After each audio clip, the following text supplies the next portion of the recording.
of all, Billy, and to our panelists. I'm a faculty member at NYU. I teach literature and photography. I've had the great privilege of seeing the film at the Brooklyn Museum several weeks ago. And I've also had the great privilege of working with the other two panelists already in other capacities. So I'll introduce them briefly, and then I'll let you guys take over. And I want to thank you for doing this event with us. The Center for Humanities, we're really excited you're doing this. So our panelists are Seph Rodney today, who's a writer, editor, and scholar. Seph, raise your hand. That's you. Thank you for being there with us today. Really appreciate it. He's the author of a book, The Personalization of the Museum Visit, Art Museums, Discourse, and Visitors, a great museum that analyzes what art museums should do in the 21st century. The other panelist is Lyle Ashton Harris. Hi, Lyle. Hi, Oli. Who's a colleague, who's a professor. And a good friend. And a good friend at NYU, and a photographer. And a very accomplished photographer, internationally exhibited and renowned for works. And then lastly, Billy, thank you for joining us. It's really thrilling to have you in this setup. So your film, Second Eulogy, Mind the Gap, represented Grenada at the 2019 Venice Biennial. So it was featured in their National Pavilion, and a very moving portrait of a country, of yourself, and of a kind of journey. So we're really happy you're in conversation today. So I'll get off the screen now and let you guys take it. And this will run till about 7 o'clock. So for those of you who are doing your exercise or your dishes while you're doing this, or taking notes. Or cooking, honey, cooking. Or cooking, or taking notes, exactly, or doing screenshots, it'll take about 1 hour. Okay, thank you. Thank you, Uli. Thank you so much, Uli. Thank you, and really appreciate NYU getting this together. And Seph, thank you so much, and Lyle, and everyone who was able to make this happen. I really appreciate this. Thank you. Indeed. Oh. So where should we start? Where do we begin? I thought it might be good to talk a little bit, maybe Seph could take the lead, of course, but I mean, this is my first Zoom public presentation, and obviously all three of us have done major presentations. I mean, what was the prep time? I mean, I know Seph, you got some chapstick a couple of minutes ago, but listen, I showered before, you know. Well, do I really need a belt? The belt is not showering, but I do have socks on. Do you know what I'm saying? But I'm just thinking about, you know, this new terrain that we're in. You know, just that element of levity, if you will. But, well, I think one of the ways that I wanted to, maybe we can start with sort of a meta critical position, which is, it occurred to me, I mean, initially when I got the invitation from Uli, this occurred to me, but it really was brought home to me when we started the conversation before it was broadcast to the attendees, that there were 3 Black men convened to talk about this thing. And that's a rarity in and of itself, right? To have 3 Black men basically from the African diaspora, really. Are you Caribbean? Do you have a Caribbean family, Lyle? I'm not sure. My father is from St. Kitts. He's the second generation. So his family, came from St. Kitts around the turn of the century.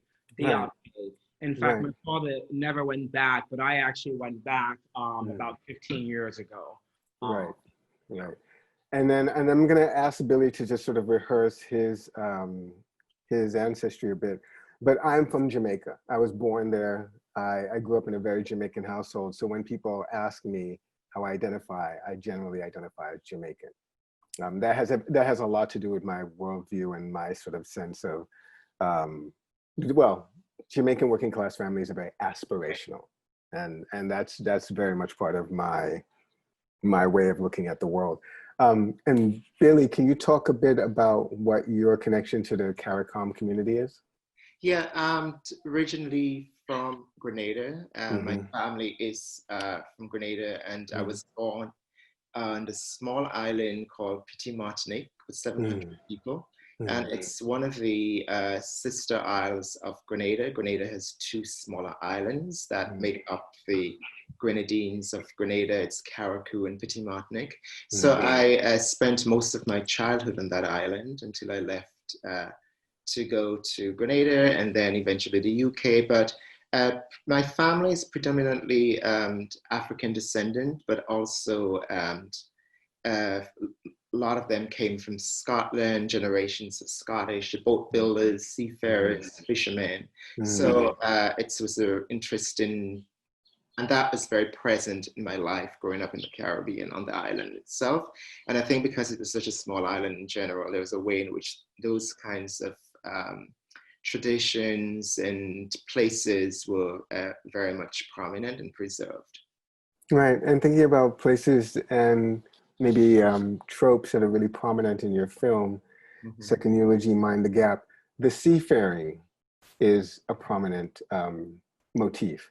The building of boats, the maintenance, the father taking the son onto the boat, on the sea. Yes. I actually hadn't thought that much about that in my 2 or 3 viewings of the film. But now I'm starting to think that that's actually a pretty profound metaphor, because it is about migration in some way, right? It is about conveyance. Yes. Yeah, my dad was actually a boat builder, a fisherman, a sailor. And I must mention that Carriacou and Petit Martinique actually, one of the big traditions that is celebrated there is actually boat building. And this goes way back to the Scottish, and they're building incredible sloops that are sailed in regattas all over the world. I actually was never into boat building or the sea, because as a young queer boy growing up on the island, that was not my penchant. And in the film, I try to recreate some kind of fantasy of what that could have been like if I had that sort of relationship with my dad. But that longing was always very present, that, you know, because my younger brothers, I come from a big family, have 7 brothers and 3 sisters, but my brothers were all like connected to the ocean. They were fishermen and boat builders, and, you know, have done many things with their hands. And that was never really part of my own trajectory going up on the island.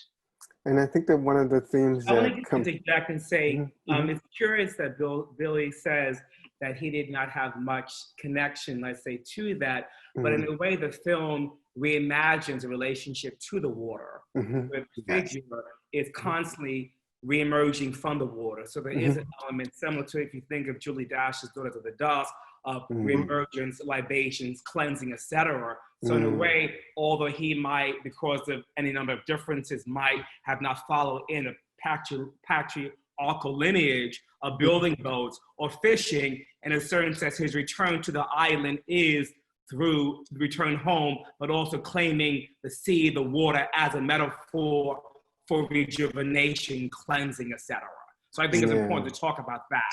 Yeah, I agree with that. I agree. I think that the film does stand for me as a kind of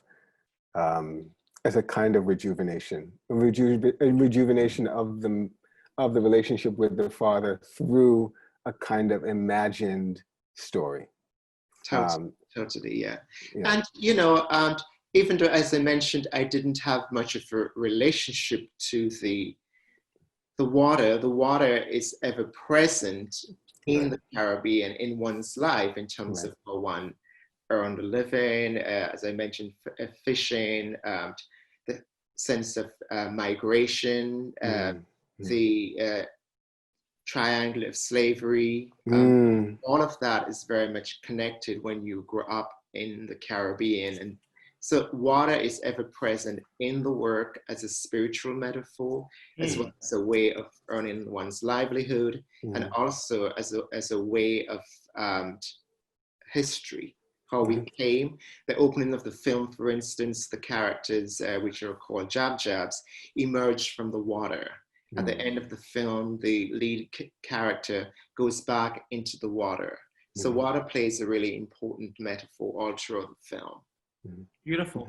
Now, I just want to echo that, because when Seph was asking in terms of what my background was, although, as I mentioned, my father was conditioned, I did live in East Africa as a child. In fact, I learned how to swim in Dar es Salaam in the mid-70s. Wow. And later in 2005, where I lived in Ghana, I got invited by the then Vice Provost of NYU, Ghanaian economist Sharon Yarko, to go to Ghana.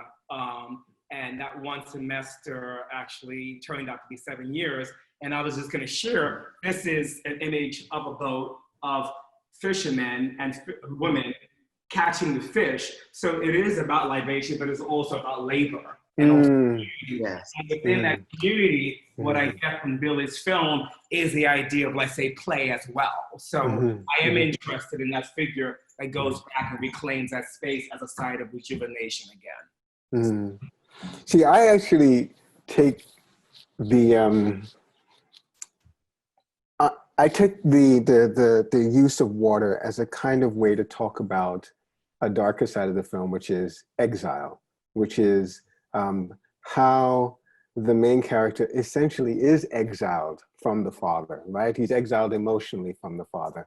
And in fact, when Billy sent out his synopsis of the film to me a couple of days ago, one of the sentences that really jumped out at me was this last sentence of the first paragraph, where he says, it sketches multiple evocative vignettes, the film does, forms and possibilities of narratives that ruminate on themes of exile, migration, colonialism, and sexuality. And it occurred to me that those latter three terms, migration, colonialism, and sexuality, are actually can also all be means of exile, right? Your sexuality can be a means of exiling you from your family. Colonialism certainly is an exile situation for the colonial subject, right? Like the person is literally exiled from their culture, and migration is a kind of form of self-exile. This is beautifully stated, but I think it's also important to pull back a little bit and to talk about the heroic journey back, because I think one can always talk about being in exile, difference, colonialism, whatever, but I'm interested in the hero's journey back of the prodigal son. I think that to me is a much more heroic, brave, elegiac way of talking about what the film is about. What does it mean for the 16-year-old young queer boy, to leave the Caribbean, to go to London with his brilliance and intelligence, and to be caught up in anything, and to be geared towards one direction, but with the ailing father, despite the old British colonial laws against buggery, despite the potential for violence, the physical violence against the body, despite the alienation from the brothers, or being the potential of being physically violated, to reimagine that narrative and to go back. After the death of his sister, who was for the government, the Minister of Tourism, to go back after that, to reclaim that space. And when he went back to show the film, to have the highest levels of officers come and actually see a film that not only deals with issues of migration, sexuality, but in a way to reclaim, to reimagine what that narrative is around Grenada, if you will. I think for me, I don't want to get into a discussion about being exiled or being marginal. In actuality, this is a story of redemption, a story of possibility, a story of reimagining. That's convincing. Bring that in, etc. Totally. Because if you think about Seph, you talk about being Jamaican, and you qualify yourself as being a working class. I would even think about Stuart Hall's, if you think about John Comfort's magisterial, let's say, tribute, of song to the great Stuart Hall, who himself had an ambivalence towards Jamaica, or the ambivalence was towards him in terms of maybe issues of color, class, etc. And what does it mean him to make that departure and to become the godfather of what anyone can imagine today? So on the out of that rupture. So similarly, I am curious that this particular artist goes back, and the level of generosity in that. So I just want to throw that into the equation. Yeah, no, I think there's a point well made, Lyle. Relevant and important. But just to go back to bring all of this into context, and the word exile is a very strong word. And I myself has always had a romantic notion around exile. And my own exile before I had the great return back to the Caribbean started in the Caribbean when I was living there, because first of all, as a queer man growing up in the Caribbean and not even having words to describe what I was going through in my body, and the level of, stigmatization, the level of shame, the level of trauma around that actually was the first exile. Exile from the self, yes. Exactly. So, and also the idea around exile from the father, this is also generational exile, estrangement, which is kind of synonymous in a way with exile. And my own dad was sort of exiled from his own father in a way, because his dad, which I mentioned in the film, had left the family at an early age to go and live with a woman in Tobago. So the idea of exile, I think, started in the Caribbean. And I think Stuart Hall and a lot of the writers from the Caribbean, V.S. Naipaul, Stuart Hall, people like Jamaica Kincaid, Jean Rice, have all experienced this kind of exile, which started at home in their own work. But I think one of us has to go away sometimes in order to have that heroic journey to return back, to find oneself, which is what the film was really about, to bring all of that to history returning unto itself, so to speak. Yeah, I do like the moment in the film. There are a couple of moments actually where one of the characters says to the main character, "Do you know your father's name?" And there's a way in which your return to the island is about discovering your father's name, is about finding out what all the permutations of his name might include. Yes. And I wanted that to be sort of a recurring theme in the film, with the narrator constantly asking, "Do you know your father's name?" And for me, that was a much larger question around not just the father, but also something much larger, which is connected to Africa, the colonies, and everything that is the synthesis of the Caribbean, and who we are as a person. Right. So the question is actually more than, do you know your father's name? It is, in a way, it is asking you, do you know your name? And do you know how that name is connected generationally to the people who came before you? Yes. I think it'd be interesting to introduce right now, talking about the notion of the father, because I too had a complicated relationship with my father. And so this film really touches me on a very deep level. I remember I did a performance at the Participant a couple of years ago, a few months after my father had died while I was in Paris, doing a show for Pompidou. And I did a performance, Billy was there, and I was struck by, after that performance, whether that was Zadie Smith or Micheline Thomas or whoever, everyone, and these are people, regardless of sexual identity, whatever, had their own relationship to their father. So I want to just sort of step out and for us to talk about that. And what is it about colonialism or racism? I mean, what is it about that connection? I'm not saying, I know I'm very close with my grandfather and my uncles, and my mother, for example, did a recent, her first novel at the age of 82, called War Love, looking at her grandfather. And I without question know that I didn't meet him, but I know that he would accept me for who I am. I mean, because I can intuitively feel that. But I just want to talk about, because it's about the film, and that's what's so poignant about it, just to reimagine that, to document it, to give language, to give visual language to that. Yes, I want to just sort of open that up in terms of maybe talk about that. Yeah, in a broader context, because I think in a lot of ways it would have been easy for someone like Billy to let's have, that you have these adopted fathers, or, in terms of in relationships or men, etc. And all of us, or mothers, whatever, all of us had our own experience of that. But what does it mean? And I think for me, the maturity and also the bravery, to quote, paraphrase Alice Walker, we're the ones we've been waiting for. Sort of like in the fact, there's something really brave at this particular moment, Right. I want to just sort of say that I'm on this panel, I belong to 12 Steps, I'm sober, etc.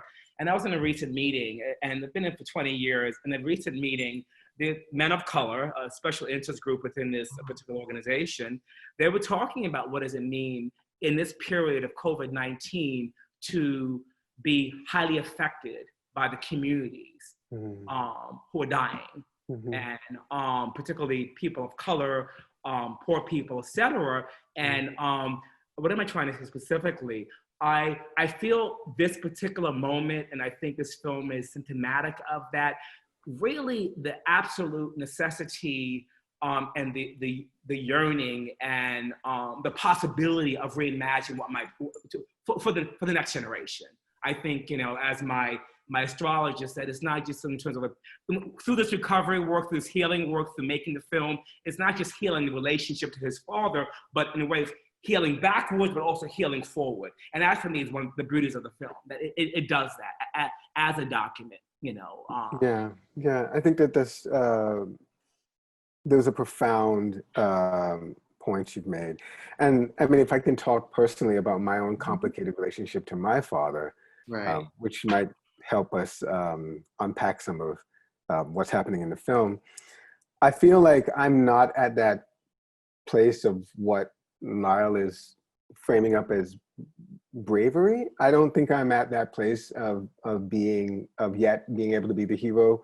So in sort of brief brushstrokes, my father, I think, essentially had a son that was not interested. He was a carpenter first and a plumber, and he came to the U.S.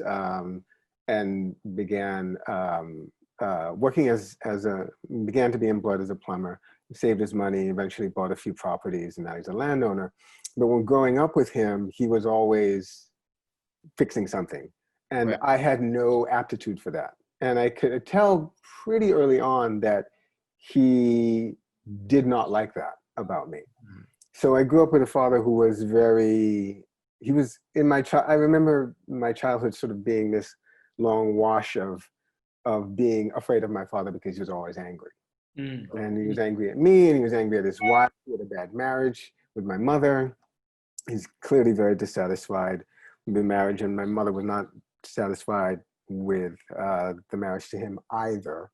There were these sort of things that generally keep working class folks together, which are not having the funds or the social means to escape the marriage, and two, religion. We went to church every Sunday, oftentimes on Tuesdays and Fridays as well. My sister and I. What denomination? Wait. It's a very, I never remember the name, but it's a variety of the Protestant church. Instead of a pastor, we have a board of elders. I love that. Yeah. So anyway, that's what kept them together in a really fractious relationship. And my childhood was colored by a sense of constant disappointment from my father. How many siblings? Just one. My sister and I were the children. So, I talked about this with Billy a little bit the other day, that this film is also particularly poignant for me because the formative relationships that I had later on in my teens were with gay men. And it was the first time that I felt nurtured in a relationship with a man. They were just my friends, but they were nurturing in a way that my father had never been. And willing to have me allow me to act out and be silly and find myself and find my way. And I felt that profoundly from the time I was 17 up until now. And the friends that I had then, I met in college, Lawrence and Mingus, they're still my friends. And they're still nurturing in that way. I have not yet gotten to the place where, I have certainly gotten to the place where I allow my father to just be himself, and I don't have the kinds of expectations that I did when I was a teenager. But I also haven't gotten to the place where I feel like I can make that return to the island, because I don't think that there's a relationship there for me. I think that in some ways, the complicated part of this film is that the father's already passed on, and the filmmaker Billy and the main character are reimagining, as you say, Lyle, reimagining that relationship and rebuilding it really from the stuff of ephemera, of leftover letters and communications and bits and pieces. But what I have is a real live human being who's complicated in his own ways, and is probably very interested in having a relationship with me now, but I'm not sure that I would be able to get the things from an enlivening relationship with him. Like, I don't know that I would get the things that I. What are you afraid of? Not so much afraid of, it's more, I don't think that the kinds of, I mean, what good relationships do for me, I think, are a few things. One is they allow me the space to just be as many different people as I need to be, right? And two, they give me a space in which to play, right? Which may be saying the same thing. And three, they give me intimacy, an ability to share as much as I need to. And I generally don't have relationships that don't offer me those things. I understand. No, it's curious. I want to see I really appreciate this, Seph. I really appreciate your honesty. Thank you for the honesty. Beautiful, beautiful. I mean, this is amazing. I feel like it's just us. We're having dinner by ourselves.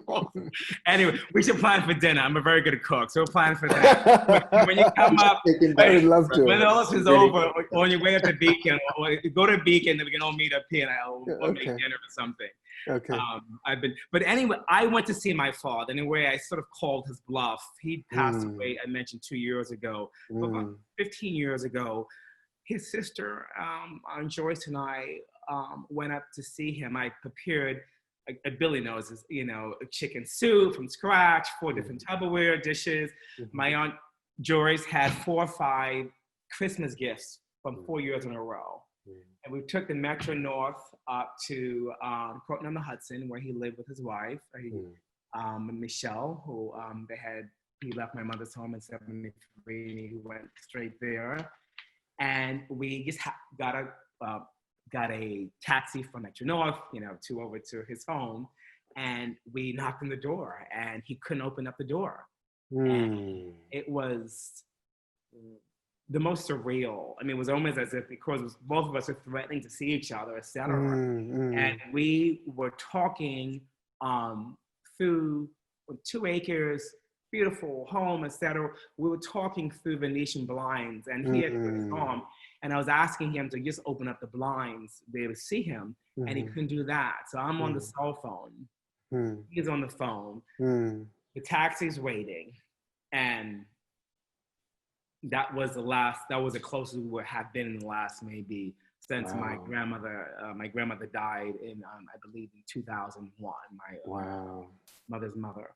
And so, yeah, it was such a surreal. Yeah, surreal. So, but I think there's something, because I just want to get back to our fathers and your father, because I don't know, I just sort of like what if you sort of like spread it, maybe to expand it. What was it about the trauma? Like my father, even though I see him in myself now, through the healing work. You know what I mean? Part of me, I mean, it was, in fact, I was in conversation with my good friend, the philosopher Anthony Appiah, and he said, perhaps, I don't think I would have had Africa. My mother would, my mother would not have gone to Tanzania and take my brother and I, my brother filmmaker Thomas Allen Harris, as two kids to live in Africa. She would not have married a South African. I would not have had that global sphere. Right. If he had not left. So maybe that was, in a way, his ultimate sacrifice. Right. Yeah. For me, I didn't go back to the Caribbean until 18 years after. And when I went back, I went to take my father into a nursing home. And that's not having any relationship with him between that time, except letters. And when I went to see him, he was actually in an advanced stage of Alzheimer's. Oh. And did he recognize you? He recognized me for a glimpse while we were on a boat, taking him on the boat from Petit Martinique to go to Caracou, because I mentioned he was a boat builder, he was a fisherman, a sailor, really, a Navy captain and all of that. He had a very quick glimpse of like the ocean and the sea. It's almost like the ocean, and being on the water, the motion of the ocean brought back some memory, and he was cussing and, carrying on about the guys not being able to steer the boat properly. And he turned to me and he said, "Oh my God, aren't you my son who was visiting from New York?" And there was this amazing moment, and I was like, "Oh yeah." And we went to the island, and he just lost all his memories. So that's very much, in my own work, I deal a lot with the present absent father. And I think that is something that has come up for a lot of men of African-American descent that I've met over the years. I've made a film prior called Absent Love that dealt with, estrangement from father-son relationship, and estrangement is something that is very absent, present. And I think that is kind of a pattern I've noticed in general in the Caribbean. I've noticed it amongst a lot of my queer friends, even people who are not queer as well. So maybe that's something that we might just want to explore a little bit more deeply, this relationship and estrangement that we all feel sometimes, and the trauma around that, particularly with Black men of a certain generation. My father was 85 when he died. So he represented a certain generation of Black males that was closer to the trauma of slavery. So his own father had sort of abandoned him. So there's generations of abandoned men, and I think we're the ones who are kind of changing that narrative and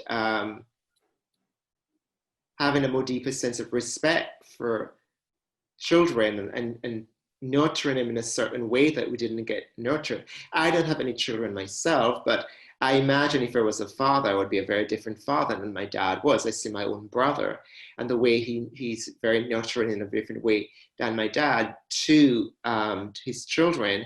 And I think that experience of growing up with a distant dad in the Caribbean who was not present, maybe had allowed him to have more space in which to hold his kids in more a space of love, a space of acceptance, and a space of just being and doing. I love that. I would also just dispel the idea that you don't have kids. I mean, Billy is a founder of Nova Frontier Film, his film, Billy, tell us about it.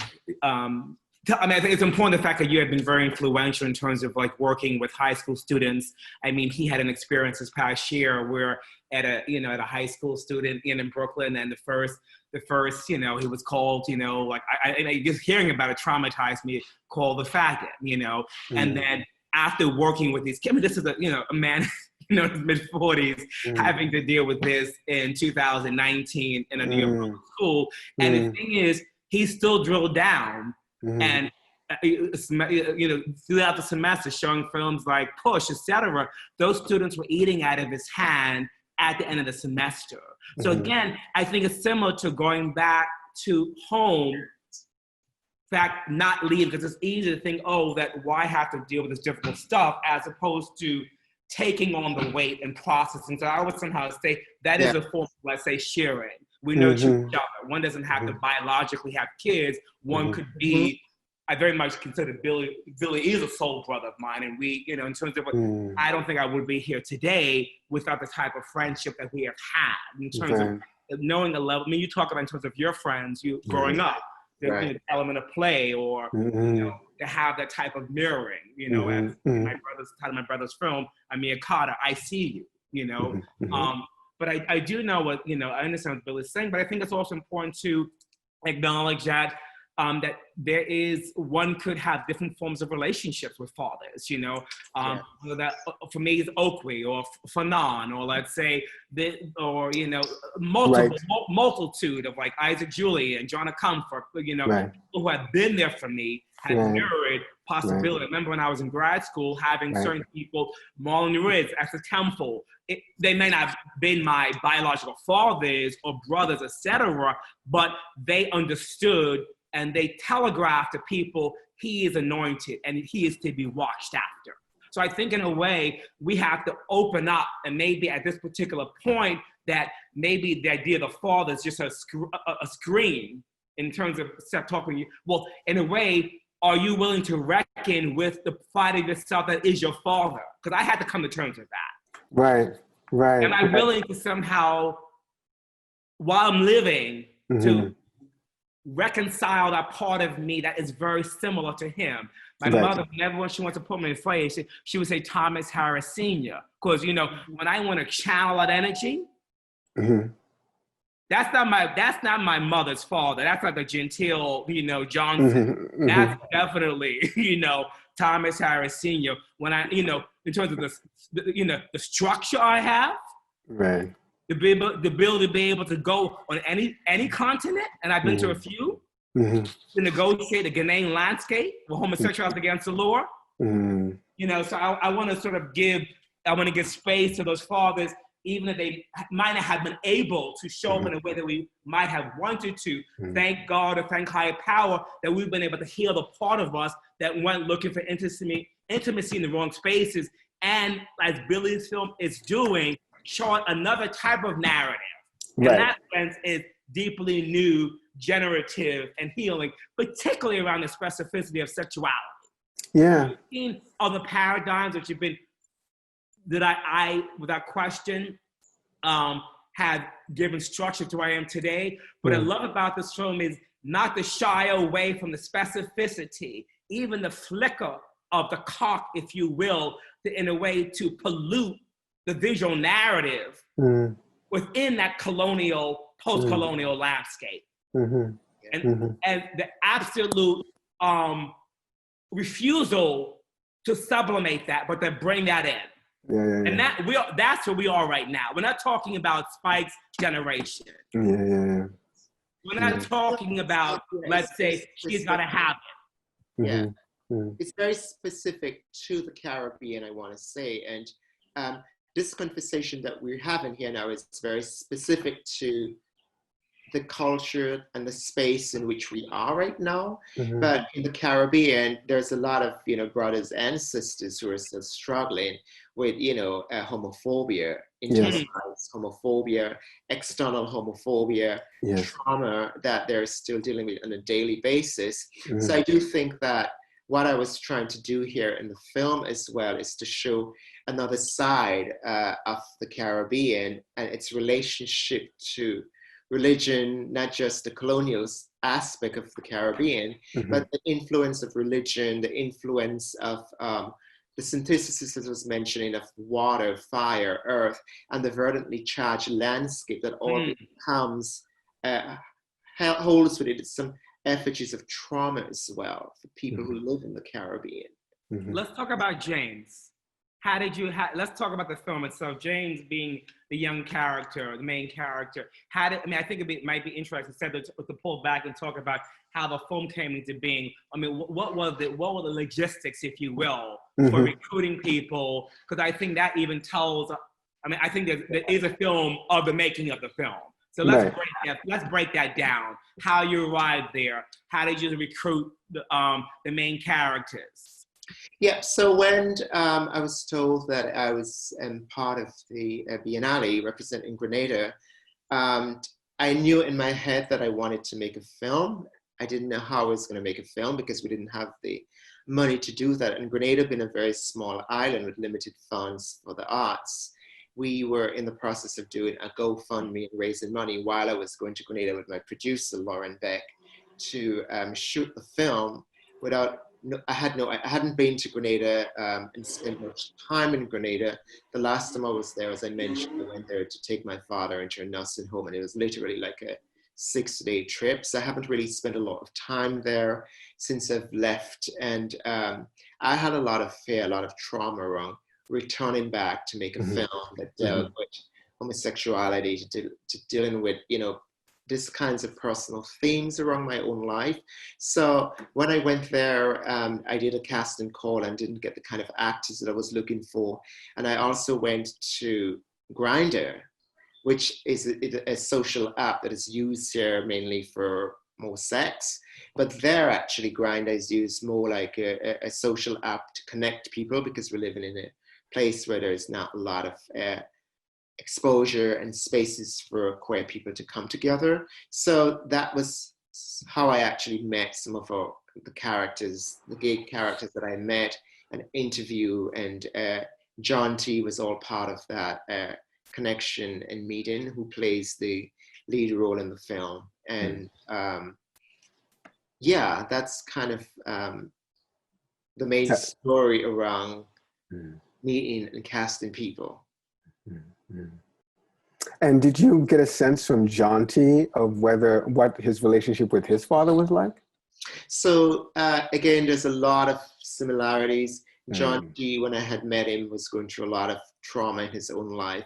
He was kicked out by his father and was living with friends, and has a lot of similar kind of background,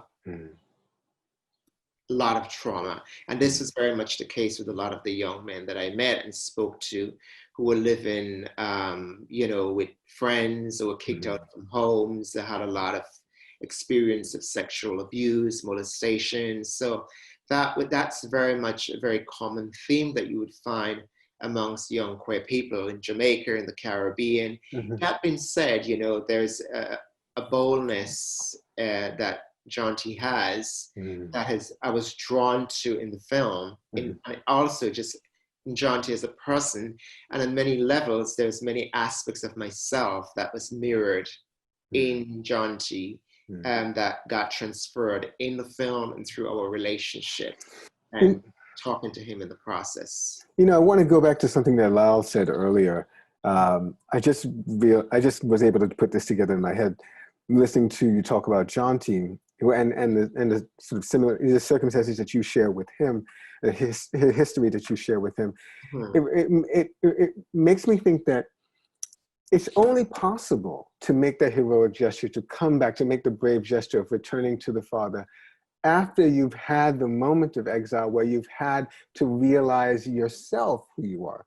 Like, you have to come into this profound knowledge of the self, right, in order to be in a position where you can be generous to others. Like, you act from a place of generosity because you've earned that place, and it's only upon doing that that you can act for free, right?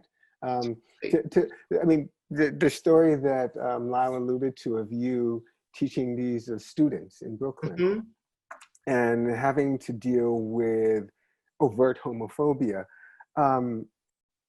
you are taking on a kind of father role, but not a patriarchal one where you are nurturing, right? One where you are, and I think, again, the only way to do that is to have gone through the experiences that you've had and taken them on board, like accepted them and interjected a new idea of what fatherhood can be and can look like. Precisely. And for me, I know I would not have been able to survive if I stayed on the island. And it was necessary for me to leave the island at the age in which I left the island to develop as a person. Right. And even returning to the island, as much as there's a certain boldness in that and returning and going back, I want to mention that there's a lot of queer people who's made the decision to stay on the island now. Right, right. And there's the new millennials, so to speak, are making some really bold statements by staying there, or they travel, but they choose to return there and stay there and do work there. And I find that in itself is really quite brave. And the only way sometimes we can change anything is by going back into the spaces that brought us trauma and to be present with that there, to allow some kind of space in which some healing could occur, so we can, you know, maybe operate with 10% less of the trauma in the world to give back, so to speak. The only way I was able to be in a space where high school teenagers are calling me a faggot in the USA, high school teenagers coming from, you know, Caribbean experiences, because I've experienced it in the Caribbean and had, you know, even in Brooklyn, New York, and where I live in Crown Heights.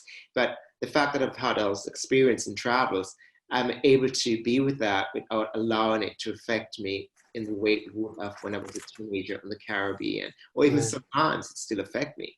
Right, right. You know? I mean, I see that in the way that parents are generous to their children, even when their children are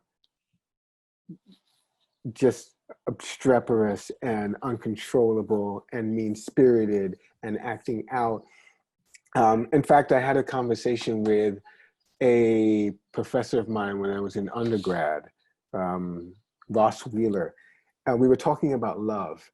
And he said, and I said something, you know, overly sentimental and romantic about what my idea of love was.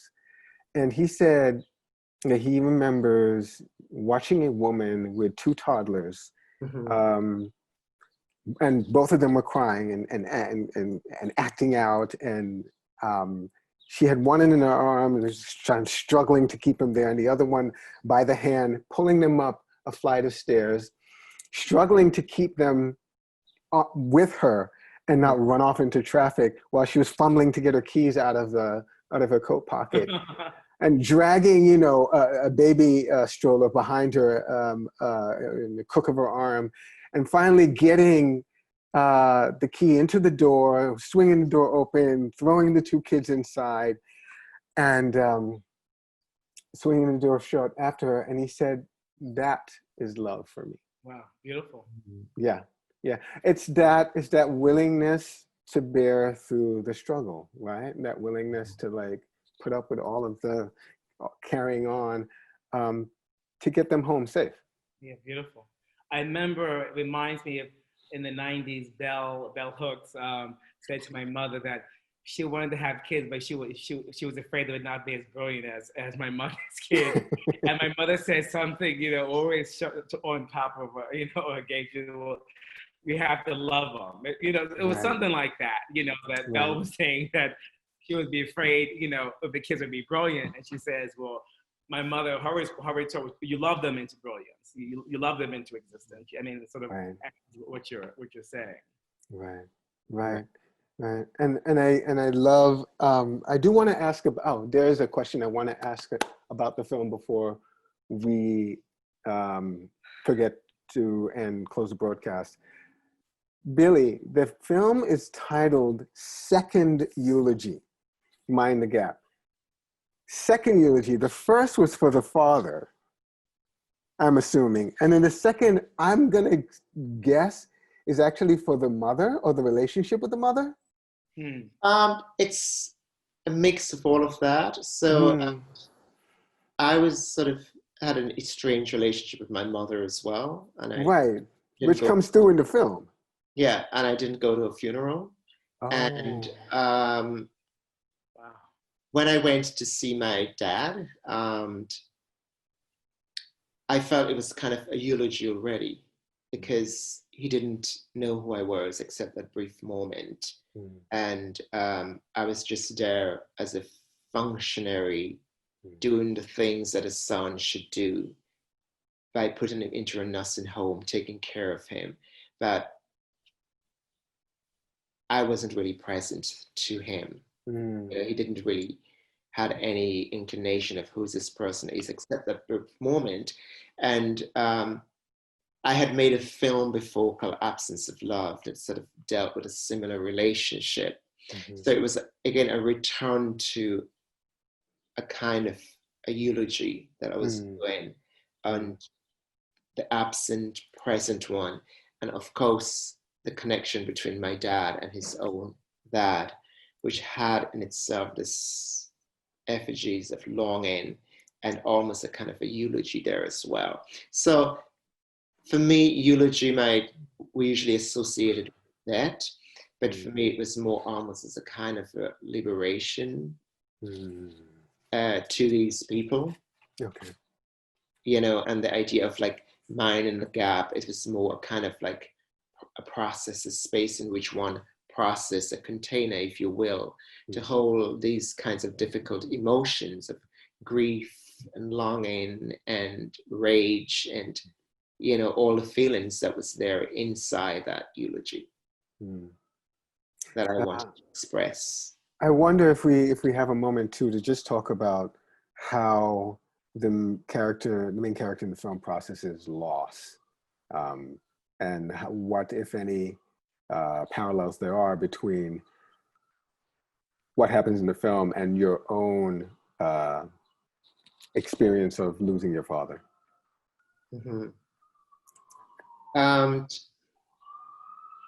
There's definitely parallels. I think the film is a very personal film. The way the character in the film processes loss is almost in a kind of poetic way. He goes through all the rituals. He writes journals. He has a connection to nature, to the space in which he inhabits. He kind of embodies the colonial space. You know, he walks through old forts and abandoned rooms as a way to reconnect with this kind of trauma and to allow a space for healing. And when I lived in the Caribbean, I think that's very much how I embodied the space and how I lived. It was a sort of a very solitary life of a lot of wandering by myself in forests and space, going to the sea to bathe, reading books, going to libraries. So it was very much an outsider in the space. So the character is very much an outsider on many levels. And his connection to the space is through the rooms. I mean, it's curious because, I mean, I appreciate you sharing that, Billy, but I think it's also a generational thing as well. Maybe we're also speaking from our generation, because if you think about the main character in real life, in terms of, as you said, he's representative of a new generation that are not somehow going to the US or England. I mean, they were staying, whether that's Accra. I mean, there was a decisive moment when I was living there between 2005 and 12, where it was around where when I first got there, people had been stuffing their outfits and dressing when they left their house. Right.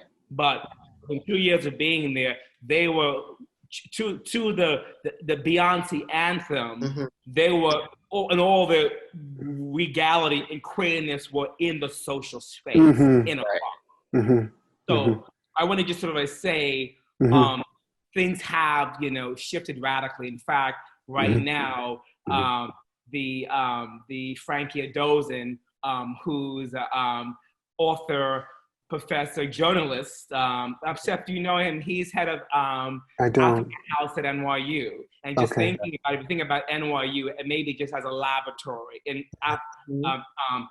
NYU in Accra that began in 2000, I think 2003 or 4. Now, after having the Professor Antia Koswar at the helm, more of a traditional leadership, they have an out African Nigerian as the head journalist, at the head of NYU Accra. All of the no students are now because of COVID-19. But the point being, there's something has shifted. So it's not just in the streets, not just in terms of the men the young people Billy's talking about who are claiming they'll do a new thing, whether that's Jamaica, everything about Thomas Gloff in the generation after him, you know, or in Lagos, or, you know, in Tanzania, or wherever. But the fact that I think we are, and I think the film is in line with this new generation. I think this is absolutely, a radically different period, you know, where people are claiming space and a much more, you know, I mean, Bill and I went to the party for my good friend, I'm spacing, I'm getting old, but anyway. It'll come to you. Antoine Sargent for the book party. Right. And it's just like, that's a new generation. You know, I mean, just my global, smart, brilliant, you know, African and unabashedly. Yeah, well, there's a greater space. I think this generation has just made more expansive space for being. And I think you can see it too. They've inherited. Right. They have inherited, and they have expanding upon that. Yes, fair enough. I think a problem, because there's a cultural amnesia. There is history. And as Jonathan says, the problem with the Black avant-garde is we're having to constantly reproduce it because we don't acknowledge the fact that there was an orgy lord. You know, there were people who were radically shifting, narrating those spaces, though they have inherited, and they're able to disembark off of that. No, you're absolutely right. Tony Cade Bambara, you know, Audre Lorde, Alice Walker, James Baldwin, in particular for me, they've given us intellectual and emotional foundations on which to build a more expansive sense of being. Absolutely. Yeah, and the same for me to say, coming from the Caribbean, even when I lived there, I knew that there were people like V.S. Naipaul and Wood Hall and Jamaica Kincaid and people like Jane Rice who had left before and had a similar kind of exile experience and, you know, have had a cantankerous relationship with the Caribbean. And the Caribbean was always very present in their own works. Yeah. Speaking of cantankerous relationships, well, yeah, I was about to talk about, and I realized that I shouldn't. I was about to talk about the last time I was in Jamaica. I was there for Hyperallergic, covering the biennial. Oh, what? And there was a biennial. What year is this now? 2017, I believe. Yeah, 2017. They skipped having a biennial last year because lots of things were disorganized. Their previous head of the National Gallery had just left, so they were sort of recalibrating. But yeah, I mean, my return to the Caribbean after many, many years of not being there. The last time I'd been there before was just to visit my mother, and I think that might have been like probably 6 or 7 years before, 2017, was fraught because I ended up writing something that created quite a stir. I wrote a review of the biennial, and I ended up quoting the head of the then head of the National Gallery and the then chief curator, who's now the head of the gallery.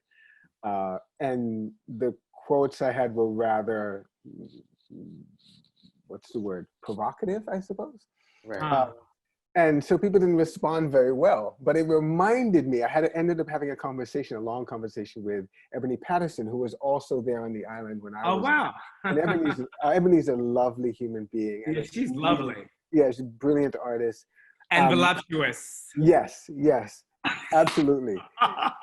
So I loved spending time with her, and she really broke down the complexities, the overlapping social and political factions that were in play that I couldn't see coming back to Jamaica from several years absence, right? So I stepped back into that, and I realized that, I mean, this is one of the things about the Caribbean that I think we all can kind of understand. There are complexities on top of complexities there. Totally. Social, intellectual, economic, political, they are all sort of intertwined and all sort of overlapping. And even being a child of the Caribbean, even being born there, but having been away for a long time, I am not able to come into that island and just sort of emerge from the taxi cab, just like, and being able to see all of that. I can't. A lot of it was actually invisible. Subtext. Yeah. It requires some time and some space to really settle into it. Because in many levels, the Caribbean is such a hybrid culture. Right. There's this like so much to navigate. It's this the binary sometimes we have here around race, black and white, doesn't quite apply that way in the Caribbean. Precisely. But I also love what Carol Phillips says in his book on Jane Reeves in terms of like that what could, when he was talking about the main character, Jane Reeves said like a sweater, she could be stylish in London with just a colorful shawl. And whereas in the Caribbean, the eyes are more discerning. So it's like, I want to give credit to the level of, just in terms of like sophistication. I understand it's complicated, and it also we're talking about ambivalence as well. But I know from my time in Ghana, I mean, I actually I leaned into that in a way. There was a certain sense of being sequestered. I mean, it would have been easy for me to be within, let's say, an exile community there. Let's say, like, the NGO. But the fact that my former partner was Ghanaian, he was the son of the village wife of, the President Kufuor, working class, bodybuilder. For me, that was like to be able to access Ghanaian funerary culture. I mean, certain things. I love that. I mean, I think it also maybe necessitates maybe being there for a while. I'll be curious to see, Seph, what happened if you were to have a Fulbright to go back to, to heal that relationship with the father, to go back and to deal with that, and then maybe that, to dig deep. I think like Billy has done in terms of going back. I think that it comes out of that return. And that for me is where the bravery. And there's Uli, and of course he has my photograph in the back. I actually have been I've just been so fascinated. So gentlemen, I really want to thank you. It's been so absorbing, and I really felt like I cannot really jump in. There were two questions actually that came up in the chats that people at the audience has sent, and one of them is whether they're big questions. One of them, making this film in some way reconciled your relationship with your parents, and the other one was, has this film been shown in Grenada, and what's been the reception of it? Good question. That's interesting, but I also, first of all, I think I speak for a lot of people who've been in the chat. It's an amazing conversation. I totally, absolutely, and I've been really hesitant, so I thought the only thing I can do is show Lyle's picture. That's the only way I can come back on screen right now. So maybe, Billy, if you want to take those two questions. Speaking of Diaspora, Uli and I met in Ghana, but that's another story. Well, I think it's to Billy to answer at least the question about how the reception has been in Grenada. There are two questions. So the first one is whether the film had reconciled the relationship with the father. With your parents, how it changed your relationship with your parents to... I think for me as an artist, my work, I'm always in a state of catharsis and process. And my parents, I think when you were estranged from family and parents, they're ever so present in the work. Some areas of the relationship are reconciled, but I think it's always unfinished. And that's, I think, the very nature of relationship with parents in general, especially after they've passed, that it's this unfinished story. So it's always happening in the now. I think it is I'm not sure who said it, but childhood is where we are. And that sense that we're always in that space of like processing, and old memories and wounds always returns in childhood, no matter how many years you spend in therapy. So the transference always take place in relationship in the present. So I think it's always, it's an ongoing work in progress, constantly. And the work was shown in Grenada last year in September, and it had tremendously positive response. And we even had a screening in Grenada for a branch for the gay and lesbian community there. Awesome. That was also wasn't the dignitaries there? Talk about that. Yeah, so the film, the first night of the screening, we had several screenings.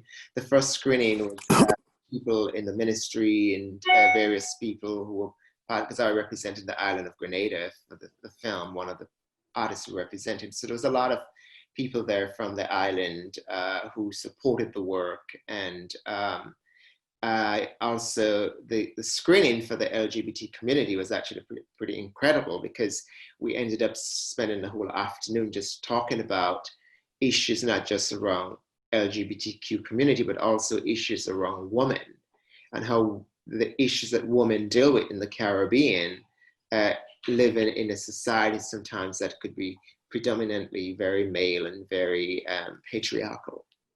I want to just also just quickly say that it cannot be overstated the struggle and the triumph Billy had in making this film. As you know, he had to fundraise, source funding, and the fact that he was able to make this gorgeous film. Mm.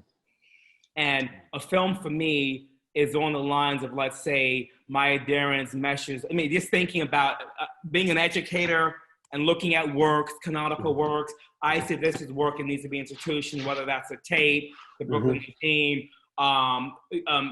NYU, institutions that actually are able to able to support something that has functions as an important document. I want to just sort of say that. It's a heroic journey. It's also a beautiful document. Yeah. And so I want to just sort of say that. If you think about the work of a Thomas Glaub, think about any number of people, the fact that to give a visual language to that is quite epic. So I think that's really, thank you, Lyle. That's really important. I think that's great. Part of what we try to do, and you've been amazing, all three of you, to give a range and depth to what this film does and how it does it so effectively. I'm going to close, and I want to say two things. So Lyle said earlier, Alice Walker, sort of, we're the ones we've been waiting for. So you guys have been those people we've been waiting for. Thank you. And the other thing, what Seph said earlier, which was very beautiful, I think the foundation for a more expansive sense of being that Billy has given us this. But I leave the last word, and I don't want to really sum this up. I leave it to someone in the chat room. And so there's a lot of people who have been following this, some very prominent artists, actually, you'll be happy to hear. And someone has just posted this and said, thank you all for sharing. Billy, I appreciate you sharing your redemptive story. Your telling continues to heal and illuminate on a psychological, social, political, and religious level, especially for people from Petite Martinique. Thank you for lending your voice and talent. So I think you've really, out of this Zoom room, you've reached a lot of people, and we really hope we'll make this available.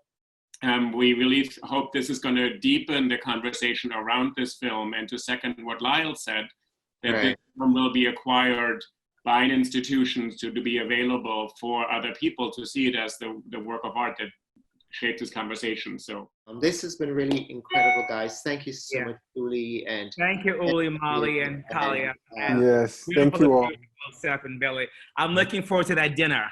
Yes, me too. Me too. Lyle and Seph, and you're going to invite all of us to just hang out. It's a date. Here we are. No, seriously. I love it. This is just a prelude. We're having a meal. I cook well. Okay. Again, Lyle Ashton Harris, Seph Rodney, and Gerard Frank, thank you so much for joining us today. Take care. Okay. Bye-bye. Bye, guys. Thank you. Bye. Be well.